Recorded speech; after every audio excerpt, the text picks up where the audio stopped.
Alright guys, welcome back, man. You're back with us here at Beamerson Garage. We're back here and just kind of bumming out with this thing. We put the oil pan back on.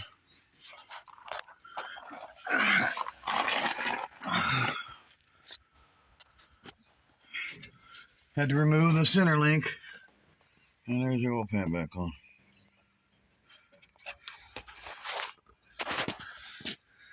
Yep.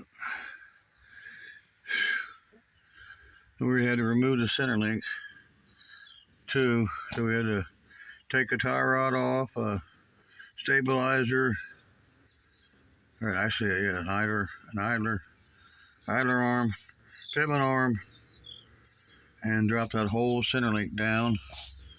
Unbolted all the pan, jacked it up. We use this Harbor Freight jack.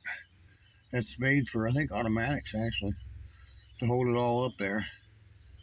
And then we pulled the pan and put it all back together once we dropped a couple rod caps and seen all the damage and all the debris in the oil pan. So yeah, we're going to back up and punt on this, and kind of thought that was going to happen, and I figured I was going to have to pull the engine on this thing, I'll be honest with you. Didn't want to do it, but I wanted to go through all the motions, and we did the in-car oil pan removal just to show you guys it could still be done. And they did these all these times, all the time back in the 70s and 80s down at the drag strip. Even the earlier model cars, the 50s and 60s, they dropped the oil pan, and sometimes I guess they'd be just inspecting the bearings. I'm not really sure all they were doing to them, but they were drag racing them and had the oil pans out at the track. It really wasn't that bad. You know, with a helper like Sam, you know, he's tremendous. And we blew this oil pan out so quick it wasn't funny. It really wasn't bad at all. But we did it. So we told you we were going to do it. We did it. Our haters said, "Oh, he won't do that, and he won't do this," and well, we did it. So you haters out there, just suck on that. Don't ever say I can't do something, because I'll prove you wrong. We did it again. We proved them wrong. They said, "Oh, he'll never do that," and I pulled the top end all by myself. Intake, valve covers, heads, exhaust, which was the header, starter, and the only thing left now is going to be to pull the radiator, drop the power steering, unhook the wiring, go to the alternator and coil, move any kind of electrical connections. Of course, we got heater hoses there, they got to come off, and we're going to pull this block out. We're just going to unbolt the bell housing, and the engine is going to basically be pulled with the torque converter, because we can't get to there's only one torque converter nut we can get to, one bolt.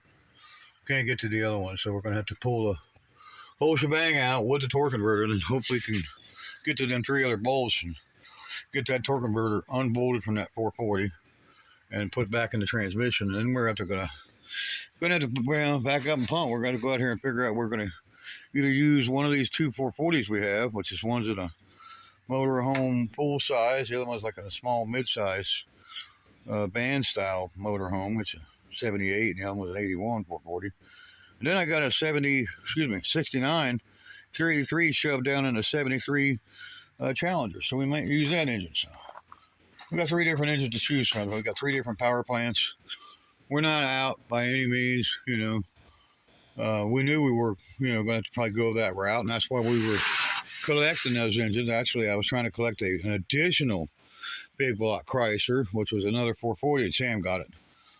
One of the engines Sam, he ended up getting in that motorhome. It was his, he bought it, so it's right that he gets it now. He's helped me do work on this now. He sent me a message, God love him. What are you going to do with that 440? How much you want for it? He wants to buy this 440. This is a 70 model 440, Sam. I don't know if I remember. I don't know if you remember me telling you. This is 1970. It's stamped on the front. 1970 440. I don't know if I'm going to sell it. I have another engine that's more correct for it. It's a 69 383. This was supposed to have been a 70 383 in it. And of course, I don't have the original engine. Wish I did, but I don't. Those are your factory heads, cylinder head gases, according to Sam, and those are an original 440 That's what they put on them. Cheesy. I don't like them. But anyway, so I wanted to bring you back on here, you know, bring you back and show you what we got going on here, what we're planning on doing next.